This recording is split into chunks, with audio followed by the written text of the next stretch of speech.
ನೋಡಿ, ಎಲ್ಲ ಸಮುದಾಯದವರು ಮುಂಚೆ ಭಾಳ ಸಣ್ಣ ಸಣ್ಣ ಸಮುದಾಯಗಳಿತ್ತು, ಜನಸಂಖ್ಯೆ ಕೂಡ ಕಡಿಮೆ ಇತ್ತು.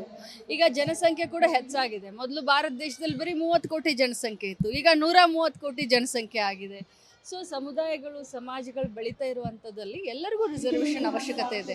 ನಾವು ಪಂಚಮಸಾಲಿ 2A ಮೀಸಲಾತಿ ಹೋರಾಟವನ್ನು ನಾವು ಕೂಡ ನಮ್ಮ ಸಮಾಜದವ್ರು ಮಾಡ್ತಾ ಇದ್ದೀವಿ. ಅವರು STಗೆ ಸೇರಬೇಕು ಅಂತ ಹೇಳಿ ಅವರು ಹೋರಾಟ ಮಾಡ್ತಾ ಇದ್ದಾರೆ. ಹಾಗೆ ಕುರುಬ ಸಮಾಜದವರು STಗೆ ಸೇರಬೇಕು ಅಂತ ಹೋರಾಟ ಮಾಡಿದ್ರು, ಅದೇ ರೀತಿ ಇವರು ಹೋರಾಟ ಮಾಡ್ತಾ ಇದ್ದಾರೆ. ಭಾಳ ಸಣ್ಣ ಸಮಾಜ. ನಮ್ಮ ಸರ್ಕಾರದ ಮುಖ್ಯ ಉದ್ದೇಶನೇ ಅತ್ಯಂತ ಹಿಂದುಳಿದಂಥ ಸಮಾಜವನ್ನು ಮುನ್ನೆಲೆಗೆ ತರುವುದೇ ನಮ್ಮ ಆಶಯ. ಸೊ ಸಿದ್ದರಾಮಯ್ಯ ಸಾಹೇಬರು ಇವರಿಗೆ ನ್ಯಾಯ ದೊರಕಿಸಿಕೊಡ್ತಾರೆ ಅನ್ನೋ ವಿಶ್ವಾಸ. ಸಿದ್ಧತೆ ಅಂತೂ ನಾವು ಏನು ನಮ್ಮ ಇಲೆಕ್ಷನ್ ಮುಗಿದ ತಕ್ಷಣ ಸಿದ್ಧತೆ ಮಾಡಿದ್ವಿ. ರಾಜಕೀಯ ಪಕ್ಷಗಳು ಇಲೆಕ್ಷನ್ನ ಹಗರಾಗಿ ತಗೊಳ್ಳೋದಿಲ್ಲ. ಸೊ ಪ್ರತಿಯೊಂದು ಹಂತದಲ್ಲಿ ನಮ್ಮ ಪಕ್ಷ ಆಗಲಿ, ನಮ್ಮ ಕಾರ್ಯಕರ್ತರಾಗಲಿ ಸಿದ್ಧರಾಗಿದ್ದಾರೆ. ನಾವು ಏನು ವಿಧಾನಸಭಾ ಚುನಾವಣೆಗಿಂತ ಮುಂಚೆ ಜನರಿಗೆ ಕೊಟ್ಟಂಥ 5 ಗ್ಯಾರಂಟಿಯ ವಾಗ್ದಾನವನ್ನು ಮುಗಿಸಿ ಬಹಳಷ್ಟು ಆತ್ಮಸ್ಥೈರ್ಯದಿಂದ ನಾವು ಈಗ ಲೋಕಸಭೆಗೆ ಜನರ ಎದುರುಗಡೆ ಹೋಗ್ತಾ ಇದ್ದೀವಿ.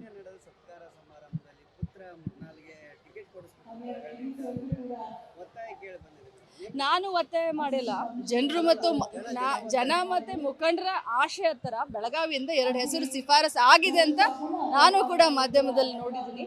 ಇದು ವರಿಷ್ಠರಿಗೆ ಬಿಟ್ಟಂಥ ವಿಚಾರ, ಜಿಲ್ಲೆಯ ಮುಖಂಡರಿಗೆ ಬಿಟ್ಟಂಥ ವಿಚಾರ. ಯಾಕಂತಂದರೆ ಈಗಾಗಲೇ ನಾನು ಮುಂಚೆಯಿಂದನೂ ನನ್ನ ತಮ್ಮ ವಿಧಾನ ಪರಿಷತ್ ಸದಸ್ಯ ಆಗಬೇಕಾದ್ರೂ ಕೂಡ ಇಡೀ ಜಿಲ್ಲೆಯ ಮುಖಂಡರ ಒತ್ತಾಸೆಯಂತೆ ನಾನು ಅವನನ್ನು ಫೀಲ್ಡ್ಗಿಳಿಸಿದೆ.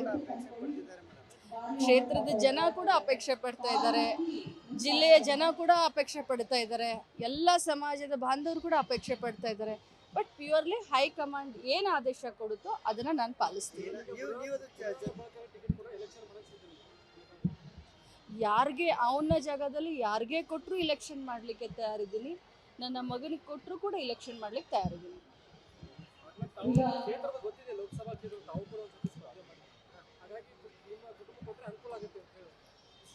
ಅದು ಈಗಾಗಲೇ ಸರ್ವೆ ಮಾಡ್ತಾ ಇದ್ದಾರೆ. ಪ್ಯೂರ್ಲಿ ನಾನು 10 ಸಾರಿ ಹೇಳ್ತಾ ಇದ್ದೀನಿ, winning is the only criteria. ಎಲ್ಲ ರೀತಿಯಾದಂಥ ಸಮಾಜ ಇರಬೇಕು, ಫೇಸ್ ಇರಬೇಕು, ರಾಜಕಾರಣದ ಒಂದು ಅಭಿರುಚಿ ಇರಬೇಕು, ಎಲ್ಲ ಸಮಾಜವನ್ನು ಜೊತೆಯಲ್ಲಿ ಕರ್ಕೊಂಡು ಹೋಗುವಂಥ ಒಂದು ಗುಣ ಇರಬೇಕು. ಸೊ ನಾನು ತಗೊಂಡಿದ್ದೆ ಟಿಕೆಟನ್ನು, ಅದರಿಂದ ನನಗೆ ಅನುಕೂಲ ಆಗುತ್ತೆ ಅನ್ನೋದು ತಪ್ಪು. ಸರ್ವೆ ಮಾಡ್ತಾ ಇದ್ದಾರೆ, ಹೆಸರುಗಳು ಹೋಗಿದ್ದಾವೆ, ಸರ್ವೆಯನ್ನು ಆಧರಿಸಿ ವಿನ್ನಿಂಗ್ ಈಸ್ ದ ಕ್ರೈಟೀರಿಯಾ, ಅದನ್ನು ಅಳೆದು ತೂಗಿ ನೋಡಿ ಹೈಕಮಾಂಡ್ ಡಿಸಿಷನ್ ತಗೊಳ್ತಾರೆ.